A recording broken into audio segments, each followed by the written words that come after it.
একদিন জিবরিল আমিন আসছে, আসার পর বলে, ইয়া রাসূলুল্লাহ, আপনার উম্মতের মধ্যে যারা শিরিক না করে মারা যাবে, আল্লাহ তাআলা আমাকে পাঠিয়েছে আপনাকে বলার জন্য, শিরিক করা ছাড়া যারা মারা যাবে আপনি ওই উম্মতকে জান্নাতে প্রবেশের সুসংবাদ জানায়া দেন। বুঝে আসছেনি সবার? তাহলে এক নাম্বার, আল্লাহ ছাড়া কোনো ইলাহ নাই এই বিশ্বাস নিয়ে মৃত্যুবরণ করা। একদিন এক ফেরেশতা নবীজির কাছে আসছে। নবীজি সাল্লাল্লাহু আলাইহি সাল্লাম বলেন, আতানি আতিম মির রাব্বি ফাখায়্যারানি বাইনা আন ইউদখিলা নিসফা উম্মতি আল জান্নাহ ওয়া বাইনা আশ-শাফাআহ। নবী বলেন, একজন ফেরেশতা আমার কাছে আসছে, আসার পর আমাকে দুটি বিষয়ের স্বাধীনতা দিয়েছে যে কোনো একটা গ্রহণ করার জন্য। ফেরেশতা আমাকে বলল, হাবিব, আপনি যদি চান আপনার অর্ধেক উম্মত আপনি জান্নাতে নিতে পারবেন, আর যদি চান আপনি সুপারিশ করতে পারবেন, তবে দুটি গ্রহণ করা আপনার জন্য। এই সুযোগ আপনি পাবেন না, যে কোনো একটি গ্রহণ করতে হবে। হয়তো অর্ধেক উম্মত জান্নাতে নিবেন, না হয় আপনি সুপারিশ গ্রহণ করবেন। আমাদের নবী বলেন, ইখতারতুশ শাফাআ, আমি সুপারিশ করাটাই আল্লাহর থেকে গ্রহণ করে নিলাম। বলেন তবে, বলেন সবাই বলেন তবে। এই সুপারিশ শুধু তারাই পাবে যারা শিরিক করবে না। নবীজি বলেন, ওয়াহিয়া লিমান লা ইউশরিকু বিল্লাহি শাইআ, আমার সুপারিশ শুধু তারাই পাবে যারা আল্লাহর সাথে শিরিক করবে না, তারাই শুধু আমার সুপারিশ পাবে, অন্যরা কিন্তু আমার সুপারিশ পাবে না।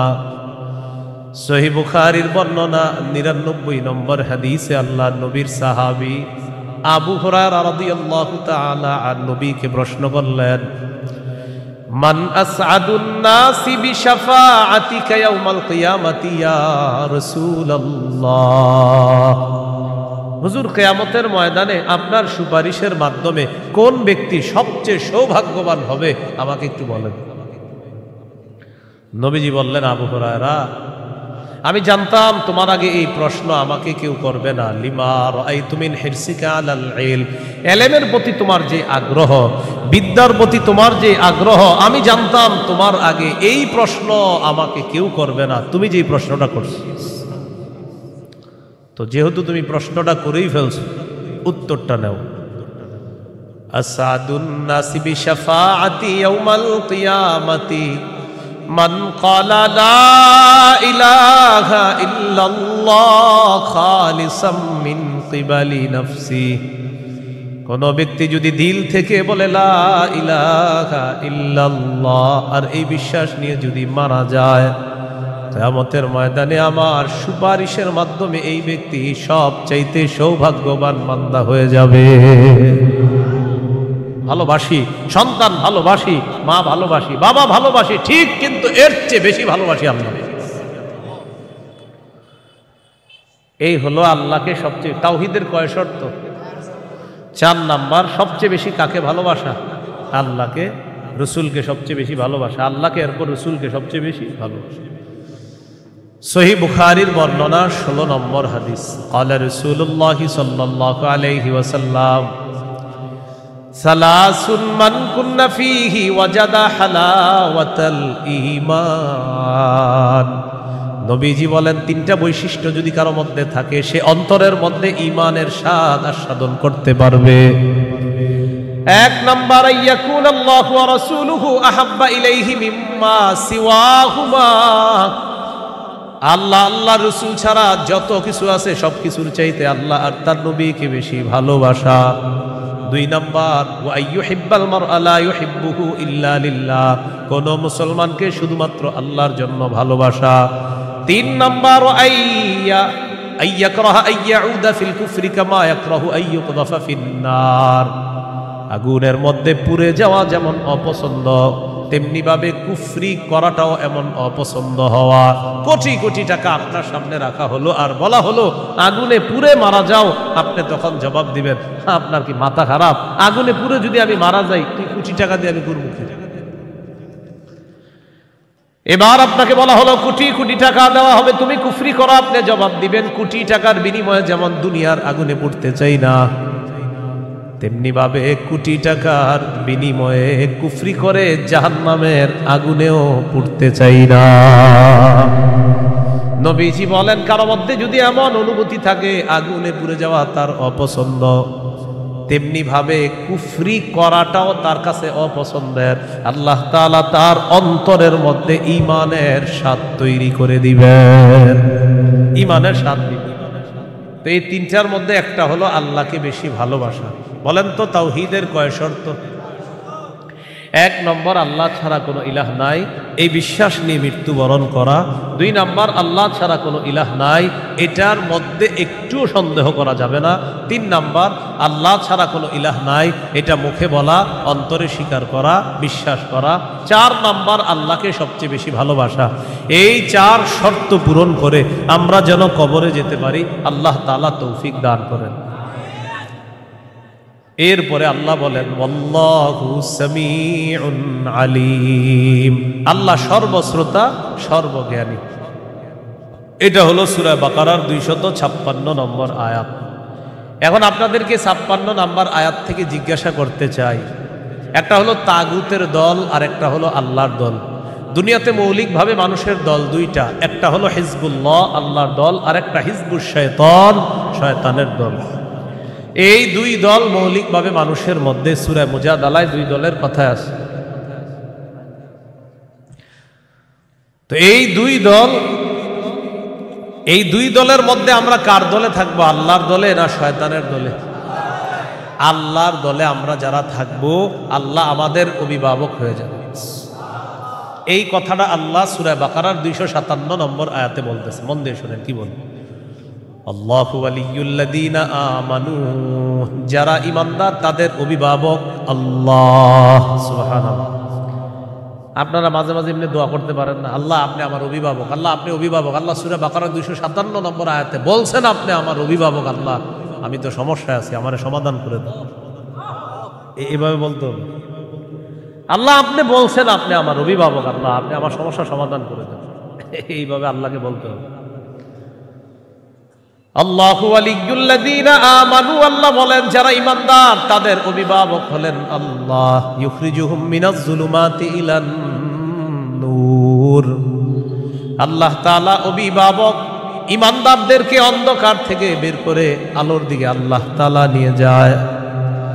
ওয়াল্লাযীনা কাফারু আউলিয়াউহুমুত তাগুত, আর যারা কাফের তাদের অভিভাবক হলো শয়তান। বলেন তো ঈমানদারের অভিভাবক কে? কাফেরের অভিভাবক কে? উলাইকা আসহাবুন নারি হুম ফিহা খালিদুন। আল্লাহ বলেন যারা তাগুতের অনুসারী তারা চিরস্থায়ীভাবে জাহান্নামে থাকবে। বলি নাউজুবিল্লাহ। তাগুত বলা হয় যত সীমা লঙ্ঘনকারী আছে জালেম, সব তাগুত। এই তাগুত এটা পুরুষ হোক আর মহিলা হোক, এই তাগুত যারা এরা জালেম অথবা জালেমা, সব তাগুত। তবে কষ্টের বিষয় আর দুঃখের বিষয়, আমরা বারবার এক তাগুত ছেড়ে আরেক তাগুতকে ধরি। এক তাগুত ছেড়ে আরেক তাগুতকে কি করি? ধরি। কেন ধরি জানেন? বৃষ্টি থেকে বাঁচার জন্য ঝর্ণা নিচে এসে দাঁড়ায় আর কি। কোথায় দাঁড়াই? বাঁচার জন্য কি থেকে কোথায় এসে দাঁড়াই? এক তাগুতকে ছেড়ে আরেক তাগুত ধরা, মানে বৃষ্টি থেকে বাঁচার জন্য ঝর্ণার নিচে এসে দাঁড়ায়। ভাই কিছু ঘটনা কি? ঝর্ণা নিচে কেন? আর বললেন না বাইরে বৃষ্টি, তো এনে কি? এই আকীদাটা এখন আল্লাহ তাআলা সংশোধন করবে যে শোনো আমি তোমাদেরকে বাঁচিয়ে রাখছি, মৃত্যুর পর আমি জিন্দা করব, কিন্তু এখানে কোনো সন্দেহ করবা না। এই আকীদা 258, 259, 260 এই 3 আয়াতের মধ্যে আল্লাহ আমাদেরকে আকীদা দিয়ে দিবেন।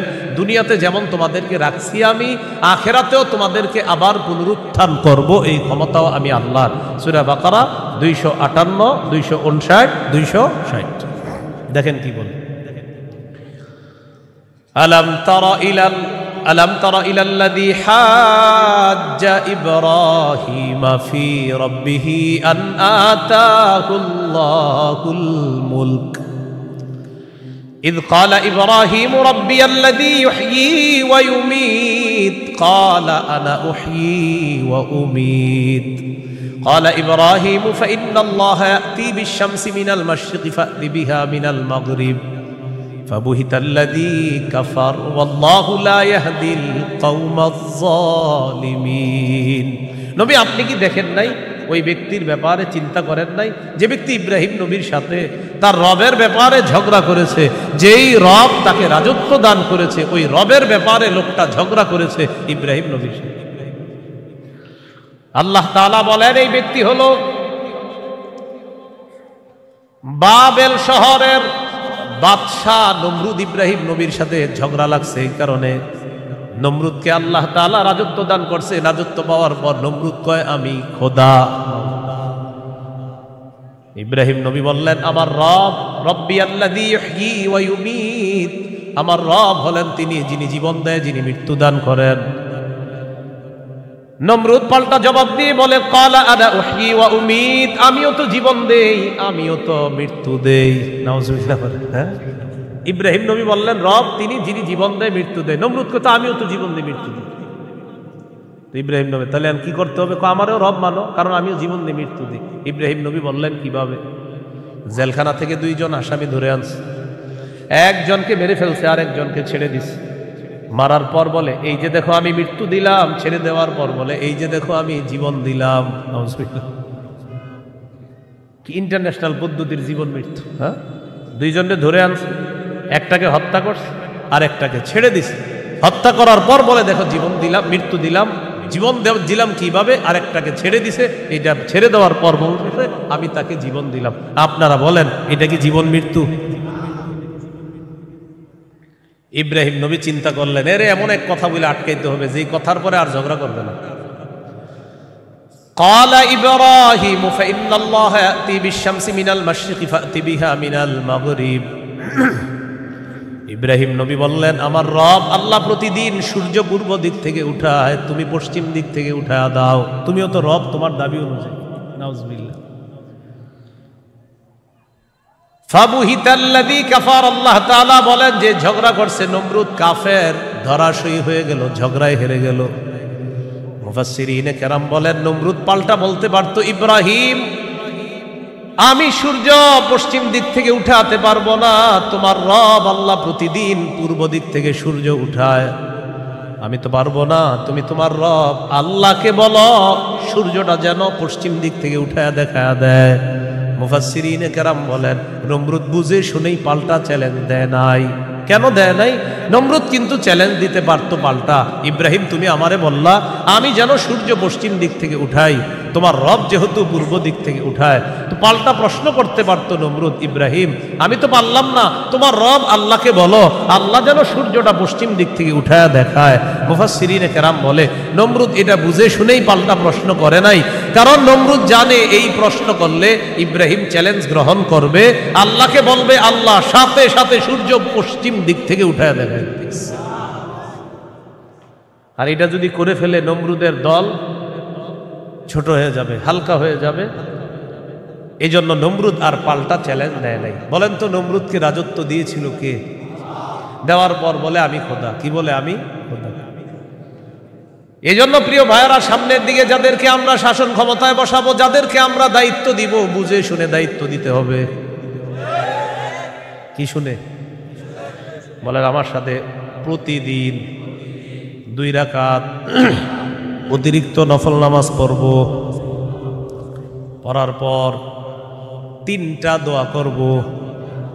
1 নাম্বার আল্লাহ, বলেন আল্লাহ কিয়ামতের আগে বাংলাদেশে আর কোন নারী প্রধান চাই না।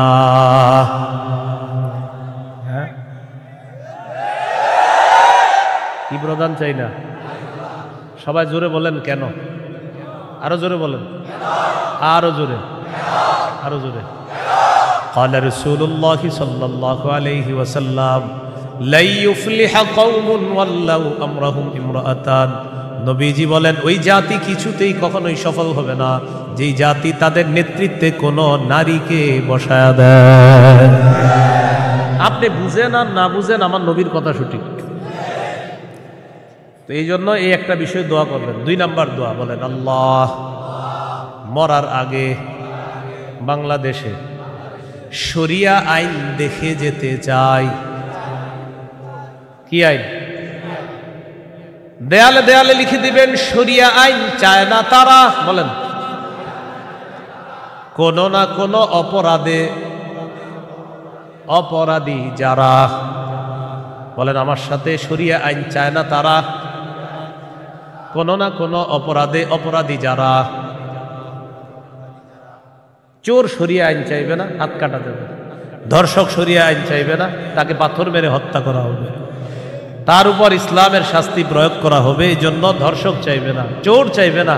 আমাদের দেশে যদি আসলে শরিয়া আইন চালু হয়, বিগত দিনের শুধু চুরির বিচার করতে করতে সুপ্রিম কোর্ট, হাইকোর্টের বিচারপতিরা ক্লান্ত হয়ে যাবে। শুধু চুরির বিচার হয়ে, কিসের বিচার? এটা 2 নাম্বার দোয়া করবেন। 3 নাম্বার দোয়া বলেন, আল্লাহ আমাদের দেশে এমন একজন শাসক দিয়ে দেন,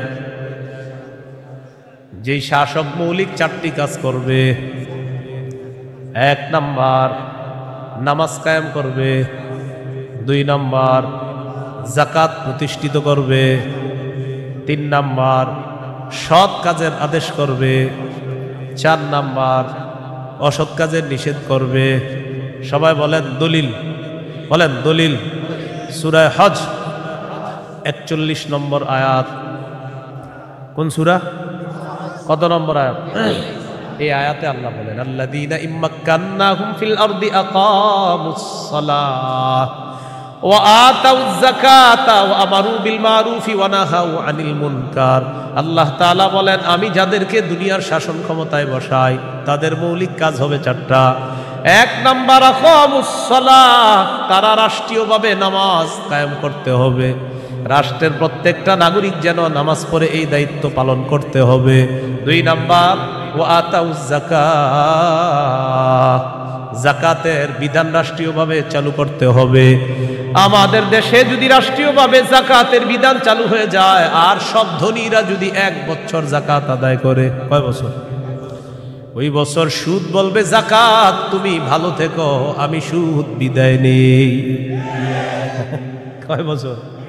1 বছর যদি যাকাত যারা দেয়, এরা যদি দেয়, সুদ বলবে, যাকাত তুমি থাকো, আমি চলে যাই, কারণ আমার আর থাকার জায়গা নাই। বলেন আমার সাথে, সুদে ফকির আরো ফকির হয়, যাকাতে ফকির আরো ধনী হয়। দলিল ইবনে মাজাহ 2279 নম্বর হাদিস।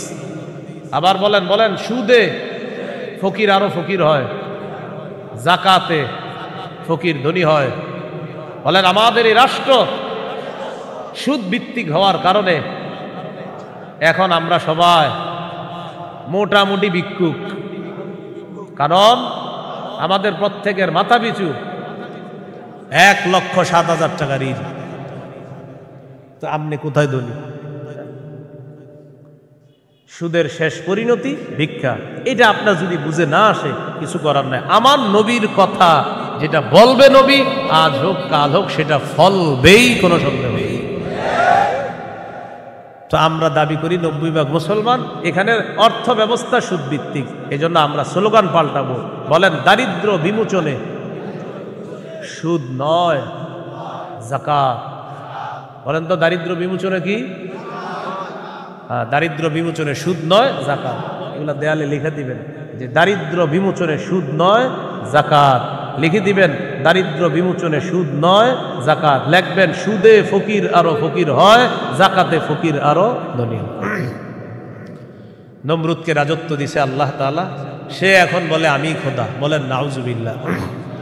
বলেন জীবন মৃত্যু কে দেয়? এটা হলো সূরা বাকারা 258 নম্বর আয়াত। 259 নম্বর আয়াতটা শোনার আগে আগে বুঝেন। এক ব্যক্তি এক এলাকার সামনে দিয়ে যাইতেছে, যাওয়ার সময় দেখে কি এলাকার সবগুলা ঘর বাড়ি ছাদের উপরে পড়ে রয়েছে, নিচে ছাদ, উপরে ঘর বাড়ি। আপনাদের এলাকার ছাদ কি নিচে থাকে না বাড়ির উপরে থাকে? কয়েকজন কইছে, মানে অন্যদের ঘর বাড়ির ছাদ নিচে থাকে। ঘর বাড়ির ছাদ কই থাকে? এটা প্রথমে বললেন না কেন? মানে প্রথমে কয়েকজন কইছে কয়েক উপরে, মানে অন্যদের ছাদগুলা নিচে। আপনাদের ঘর বাড়ির ছাদ কই? তো এই কথাটা প্রথমে বললে সমস্যা ছিল কি? এক ব্যক্তি যাইতেছে এক এলাকার সামনে দিয়ে, যাওয়ার সময় দেখে ঘর বাড়ি সব ধ্বংস হয়ে পড়ে রয়েছে, নিচে হইল ছাদ, উপরে ঘর বাড়ি। উনি এই বিষয়ে দেখা সাথে সাথে বললেন, আল্লাহু আকবার, আল্লাহ কত মহান, এদেরকে ধ্বংস করলেন আল্লাহ, আবার আল্লাহ কিভাবে জিন্দা করবে, এটা ওনার সন্দেহ না, এটা ওনার কি না সন্দেহ না, এটা উনি বিস্ময় প্রকাশ করতেছে, আল্লাহ কত মহান, আবার কিভাবে আল্লাহ জিন্দা করবে, এটা মুখ দিয়ে বলে ফেলছে। সাথে সাথে আল্লাহ তাকে মৃত্যু দিচ্ছে, 100 বছর মৃত অবস্থায় রাখছে। কয় বছর? 100 বছর মৃত অবস্থায় রাখছে। 100 বছর পর জিন্দা করছে। জিন্দা করার পর তাকে জিজ্ঞাসা করলেন, আপনি কয় বছর মৃত অবস্থায় ছিলেন? তো জবাব দিলেন, 1 দিন বা আধা দিন। আল্লাহ তাআলা বললেন, আপনি 100 বছর ছিলেন মরা। কয় বছর? ওই যে উনি বলছিলেন মরাকে আল্লাহ কিভাবে জিন্দা করবে, আল্লাহ দেখাই দিতেছে। আপনার খানা পানির দিকে তাকান, তো তাকাইছে খানা পানির দিকে, তাকায় দেখে খানা পানি পচে নেই। সুবহানাল্লাহ। কয় বছর? এবার আপনার গাদার দিকে তাকান, তো তাকাইছে গাদার দিকে, গাদাটার কি অবস্থা, দেখে কি গাদা পচে গলে মরে মাটির সাথে মিশে গেছে। আল্লাহ তাআলা বুঝায়, এই জন্যই তো আমি আল্লাহ। সুবহানাল্লাহ। এবার আল্লাহ তাআলা বললেন, দেখেন গাদার অস্থিগুলা মাটির সাথে মিশে গেছে, আমি এগুলারে উঠাই। তো হাড্ডি উঠাইছি, উঠানোর পর এটার উপরে আল্লাহ গোস্তের প্রলেপ দিয়ে এটার মধ্যে প্রাণ সঞ্চার করে আবার গাদা জিন্দা করে দিচ্ছে। বলেন মৃতকে জিন্দা করে কে? এই কথাটাই আল্লাহ তাআলা বলেন, আও কাল্লাযী মাররা আলা ক্বরিয়াতি ওয়া হিয়া খাবিয়াতুন আলা উরুশিহা। অথবা নবী আপনি কি ওই ব্যক্তির ব্যাপারে চিন্তা করেন নাই, যে ব্যক্তি এক এলাকার সামনে দিয়ে গেছে, যাওয়ার সময় দেখে এলাকার সবগুলা ঘর বাড়ি ছাদের উপর পড়া, এর মানে ঘর বাড়িগুলা সব ধ্বংস। ক্বালা আন্না ইউহয়ী হাযিহিল্লাহু বা'দা মাউতিহা। তখন তিনি বললেন, আল্লাহ তাআলা কিভাবে তাদেরকে মৃত্যুর পর আবার পুনরায় জিন্দা করবেন। ফাআমাতাহুল্লাহু মিআতা আমিন। আল্লাহ তাআলা তাকে 100 বছরের জন্য মৃত্যু দিলেন। সুম্মা বাআসা, আবার তাকে জিন্দা করলেন। করার পর আল্লাহ বললেন, ক্বালা কাম লাবিস্তা, কতদিন আপনি এইভাবে মৃত অবস্থায় কাটিয়েছেন? তিনি জবাব দিলেন, লাবিস্তু ইয়াওমান আও বা'দা ইয়াওম, 1 দিন বা আধা দিন আমি মৃত অবস্থায় ছিলাম। কয়দিন? না আপনারা বলেন আসলে কয় বছর? আল্লাহ তাআলা বলেন, ক্বালা বাল লাবিস্তা মিআতা আমিন ফানজুর ইলা তাআমিকা ওয়া শারাবিকা লাম ইয়াতাসান্না। আপনি 100 বছর মরা ছিলেন, খানার দিকে তাকান, পানির দিকে তাকান, লাম ইয়াতাসান্না, পচে নাই। সুবহানাল্লাহ। ওয়ানজুর ইলা হিমারিকা, গাদাটার দিকে তাকান, গাদার দিকে তাকাইছে, তাকায় দেখে পচে গলে মাটির সাথে মিশে গেছে। আল্লাহ তাআলা বলেন, জানেননি কেন আপনাকে আমি মৃত্যু দিলাম, আবার 100 বছর পর আপনাকে আমি কেন জিন্দা করলাম? ওয়ালিনাজআলাকা আয়াতাল লিন্নাস, আমি আপনাকে দুনিয়ার মানুষের সামনে নিদর্শন হিসাবে রেখে দিলাম, যে দেখো আমি আল্লাহ মৃতকে জিন্দা করি, এর দৃষ্টান্ত দুনিয়াতেই দেখায়া দিলাম। কয় বছর মৃত্যু রাখছে, এরপরে আল্লাহ আবার উঠেছে। এবার আল্লাহ বললেন, অনজুর ইলাল ইযামি কাইফা নুনশিজুহা, ওই যে আপনার গাদার অস্থিগুলা মাটির সাথে মিশে গেছে, দেখেন কিভাবে আমি উত্থিত করি। সুম্মা নাকসুহা লাহমা, এরপর দেখেন কিভাবে গোস্তের পোশাক হাড্ডিগুলার উপর পড়ায়া দেই। আল্লাহ গোস্তের পোশাক পড়ায়া প্রাণ সঞ্চার করে গাদা আবার জিন্দা করে। এবার তিনি বললেন, মানে কে? ওই যে যিনি বলছিলেন 100 বছর আগে আল্লাহ কিভাবে জিন্দা করবে, তখন তিনি বললেন, ক্বালা আ'লামু আন্নাল্লাহা আলা কুল্লি শাইইন কাদির। আমি বুঝতে পারছি, আমি জানি আল্লাহ সবকিছুর উপর ক্ষমতাবান। বলেন সবকিছুর উপর ক্ষমতাবান কে? 100 বছর মৃত রাইখা আবার জিন্দা করার ক্ষমতা কার? এখন আমি কি আপনাদেরকে বলছি লোকটাকে, এই লোকটাকে বলছি? বলি নাই। এলাকা কোনটা এটাও বলছি? বলি নাই। কোরআনে এলাকার নামও আসে নাই, ওই ব্যক্তির নামও আসে নাই। তবে মুফাসসিরিনে কেরাম বলেন, এই ব্যক্তি যে একজন নবী ছিলেন এতে সন্দেহ নেই। উনি একজন কি ছিলেন? নবী ছিলেন, এতে কোনো সন্দেহ নেই। এটা হলো মুফাসসিরিনে কেরামের বক্তব্য। মুআররিখিন যারা আছে, ঐতিহাসিকগণ, তারা বলেন আগে পরে গবেষণা করলে বোঝা যায় তিনি ছিলেন উযাইর আলাইহিস সালাম। কোন নবী? অথবা বলেন, অথবা আরমিয়া আলাইহিস সালাম, এটা একজন নবীর নাম। তাহলে ওই জনপদের সামনে দিয়ে যিনি গিয়েছেন তিনি একজন নবী ছিলেন, এই ব্যাপারটা স্পষ্ট। তবে তিনি কোন নবী ছিলেন, উজায়ের নবী না আরমিয়া নবী, এই ব্যাপারে ঐতিহাসিকগণ বলেন তিনি হয়তো উজায়ের নবী, না হয় আরমিয়া আলাইহিস সালাতু ওয়াস সালাম। এখন এলাকা এটা কোন এলাকা, ঐতিহাসিকগণ বলেন এলাকাটা বাইতুল মুকাদ্দাসের বুখতে নসর যে এলাকা দখল করেছিল, ওই বুখতে নসরের এলাকাটা ইতিহাস গবেষণা করলে বোঝা যায় ওই এলাকাটা আল্লাহ ধ্বংস করার পর তখন ওই নবী এলাকার সামনে দিয়ে গিয়েছিলেন। তাহলে এলাকার নাম সরাসরি কোরআনে নাই, এলাকার নাম সরাসরি হাদিসে নাই, নবীর নাম সরাসরি কোরআনে নাই, নবীর নাম সরাসরি হাদিসে নাই। মুফাসসির এবং ঐতিহাসিকগণ গবেষণা করে বলেন আগা গোড়া এটা গবেষণা করলে বোঝা যায় নবী ছিলেন হযরত উজায়ের অথবা আরমিয়া, আর এলাকাটা ছিল বাইতুল মুকাদ্দাস। এই হলো সূরা বাকারার 259 নম্বর আয়াত। সূরা বাকারার 260 নম্বর আয়াত। এই আয়াতেও আল্লাহ আমাদের আকীদা স্বচ্ছ করবে যে দেখো দুনিয়াতে আমি তোমাদেরকে জিন্দা রাখছি, আবার আমি মৃত্যু দিব, আবার তোমাদেরকে পুনরুত্থান করব, এই ক্ষমতা। বিসমিল্লাহির রহমানির রহিম। আল্লাহুম্মা লাকাল হামদু ওয়া লাকাশ শুকর। সূরা বাকারা 260 নম্বর আয়াত আল্লাহ বলেন وَإِذْ قَالَ إِبْرَاهِيمُ رَبِّ أَرِنِي كَيْفَ تُحْيِي الْمَوْتَى قَالَ أَوَلَمْ تُؤْمِنْ قَالَ بَلَى وَلَكِنْ لِيَطْمَئِنَّ قَلْبِي قَالَ فَخُذْ أَرْبَعَةً مِنَ الطَّيْرِ فَصُرْهُنَّ إِلَيْكَ ثُمَّ اجْعَلْ عَلَى كُلِّ جَبَلٍ مِّنْهُنَّ جُزْءًا ثُمَّ ادْعُهُنَّ يَأْتِينَكَ سَعْيًا وَاعْلَمْ أَنَّ اللَّهَ عَزِيزٌ حَكِيمٌ। স্মরণ করুন ওই সময়কে যখন ইব্রাহিম নবী বললেন রব্বি আরিনি কাইফা তুহিল মাউতা, আল্লাহ আপনি আমাকে দেখান আপনি কিভাবে মৃতকে জিন্দা করেন। আল্লাহ তাআলা বললেন ক্বালা আওয়ালাম তুমিন, ইব্রাহিম আপনি কি বিশ্বাস করেন না? ইব্রাহিম নবী জবাব দিলেন ক্বালা বালা ওয়ালাকিন লিয়াতমাইন্না কলবি, আল্লাহ অবশ্যই বিশ্বাস করি, তবে আমার অন্তরের প্রশান্তির জন্য আমি জানতে চাই আল্লাহ আপনি কিভাবে মৃতকে জিন্দা করেন। ভাই 259 আর 260 নম্বর আয়াতে একটা বিষয় কিন্তু মনে রাখেন, আমি আবার বারবার বলতেছি কথাটা। 259 নম্বর আয়াতে ওই যে নবী বললেন আল্লাহ কিভাবে মৃতদেরকে জিন্দা করবেন, এটা কিন্তু নবীর সন্দেহ না। আবার বলছি এটা কি না, সন্দেহ না, বলেন বিস্ময়, কি উনি আশ্চর্য হচ্ছেন। আবার 260 নম্বর আয়াতে ইব্রাহিম নবী বলতেছে আল্লাহ আপনি আমারে দেখান কিভাবে মৃতকে জিন্দা করেন, এটাও ইব্রাহিম নবীর সন্দেহ না, বরং ইব্রাহিম নবী অন্তরকে শান্তি দিতে চায় আল্লাহ আপনি যে মৃতকে জিন্দা করেন এটা দেখলে আমার দিলে একটু ভালো লাগতো, শুধু এই কারণে আমি দেখতে চাই। তাহলে বিষয়টা কি সন্দেহ? নাউজুবিল্লাহ, কোন নবী সন্দেহ করতে পারে না।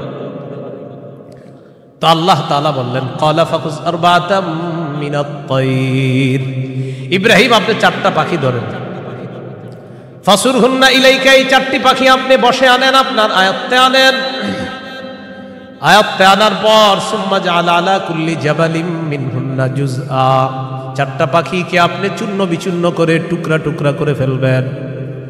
টুকরা টুকরা করার পর এই পাখিগুলার টুকরা টুকরা বিভিন্ন পাহাড়ের মধ্যে আপনি ছিটায় দিবেন। কোন পাখির টুকরাটা কোন পাহাড়ের মধ্যে আছে এটা আপনার জানা নাই। এবার আপনি তাদের নাম ধরে আপনি ডাকবেন। আল্লাহ তাআলা বলেন আমার হুকুমে যেই যেই পাখির টুকরাগুলা যেই পাহাড়ের মধ্যে আছে ওই টুকরাগুলা আমি আল্লাহ প্রত্যেক পাহাড় থেকে আলাদা আলাদা করে একত্রিত করে অবিকল ওই পাখির মধ্যে প্রাণ সঞ্চার করে দিব। পাখি আপনার সামনে উঠতে উঠতে উপস্থিত হয়ে যাবে। তো আল্লাহ বলেন ফাসুরহুন্না ইলাইকা, এটা আপনি বসে আনেন, আয়াতটা আনেন, সুম্মা জাআল আলা কুল্লি জাবালিম মিনহুন্না জুজআ, এগুলারে টুকরা টুকরা করে আপনি পুরা সব একসাথে করে ফেলবেন। এখন বলেন তো 4 পাখি একসাথে টুকরা টুকরা করলে কোন পাখির টুকরা কোথায় আছে এটা কি বলা যাবে? ইব্রাহিম নবীকে বললেন আলাদা আলাদা পাহাড়ের মধ্যে রেখে দেন। রাখার পর এবার আপনি ডাক দিবেন, ডাক দেওয়ার পর দেখবেন ওই আলাদা টুকরাগুলা একত্রিত হয়ে যেই যেই পাখির টুকরা আমি আল্লাহর হুকুমে ওই পাখির শরীরে যাবে, আমি প্রাণ সঞ্চার করে দিব, পাখি আপনার সামনে উঠতে উঠতে উপস্থিত হয়ে যাবে। শেষে আল্লাহ বলেন ওয়ালাম, জেনে রাখেন আল্লাহ আজিজুল হাকিম, আল্লাহ মহাপরাক্রমশালী, আল্লাহ মহাপ্রজ্ঞাময়। 3টি বিষয়। 1 নাম্বার বলেন আল্লাহর কাছে মনোনীত ধর্মের নাম কি? ইসলাম। ইসলামের দাওয়াত অন্যের সামনে দেওয়া যাবে কিনা? যাবে। ইসলাম গ্রহণে কাউকে কি জোর করা যাবে? আচ্ছা। 2 নম্বর, মৌলিকভাবে মানুষের দল কয়টা? 2টা। একটা কার দল? আল্লাহর দল। আর একটা কার দল? শয়তান। ইমানদারের অভিভাবক কে? কাফেরদের অভিভাবক কে? শয়তান। 3 নম্বর, আমাদেরকে দুনিয়াতে জীবিত রাখছে কে? মৃত্যু দিবে কে? মৃত্যুর পর আবার জিন্দা করবেন কে? এই 3টি বিষয় সূরা বাকারার 256 থেকে 260 নম্বর আয়াত পর্যন্ত আমরা জানলাম। আল্লাহ তাআলা আমাদের সকলকে আকীদা বিশুদ্ধ করে স্বচ্ছ করে আমরা যেন মরা। 2 নম্বর, আল্লাহ ছাড়া কোনো ইলাহ নাই, সন্দেহ করা যাবে না। 3 নম্বর, আল্লাহ ছাড়া কোনো ইলাহ নাই, এটা মুখে বলা, অন্তরে বিশ্বাস করা। 4 নম্বর, আল্লাহ ছাড়া কোনো ইলাহ নাই, এই কথা তখন প্রমাণ হবে যদি আমি সবচেয়ে বেশি আল্লাহকে ভালোবাসি। বলেন তো কয় জিনিসকে সাধারণত বেশি ভালোবাসি আমরা? 8 জিনিস। এই 8 জিনিস থেকেও কাকে বেশি ভালোবাসতে হবে? আল্লাহ। আল্লাহ তাআলা আমাদের সকলকে আজকের সূরা বাকারার 256 থেকে 60 নম্বর আয়াত পর্যন্ত মৌলিক মূল 3টি কথা ছিল। 1 নাম্বার, আল্লাহর কাছে মনোনীত ধর্ম ইসলাম, এটা গ্রহণ করতে হবে, বাকি গ্রহণ করার ক্ষেত্রে কাউকে জোর করা যাবে না। 2 নাম্বার, একটা শয়তানের দল, একটা আল্লাহর দল। আল্লাহর দলের অভিভাবক আল্লাহ, শয়তানের দলের অভিভাবক মানে যারা, তাদের অভিভাবক হলো শয়তান। তাগুত যারা ইহুদি খ্রিস্টান, তাদের অভিভাবক হলো শয়তান। 3 নাম্বার, আল্লাহ জীবিত রাখছে, আল্লাহ মৃত্যু দিবেন, আল্লাহ আবার জিন্দা করবেন। এই আকীদা, বিশুদ্ধ স্বচ্ছ আকীদা নিয়ে যেন আমরা কবরে যেতে পারি, আল্লাহ তাআলা তৌফিক দান করেন। সুবহানাল্লাহি ওয়া বিহামদিহি, সুবহানাকাল্লাহুম্মা ওয়া বিহামদিকা, আশহাদু আল্লা ইলাহা ইল্লা আনতা, আস্তাগফিরুকা ওয়া আতুবু ইলাইক। আমিন ওয়া আখিরু দাওয়ানা আলহামদুলিল্লাহি রাব্বিল আলামিন। আসসালামু আলাইকুম।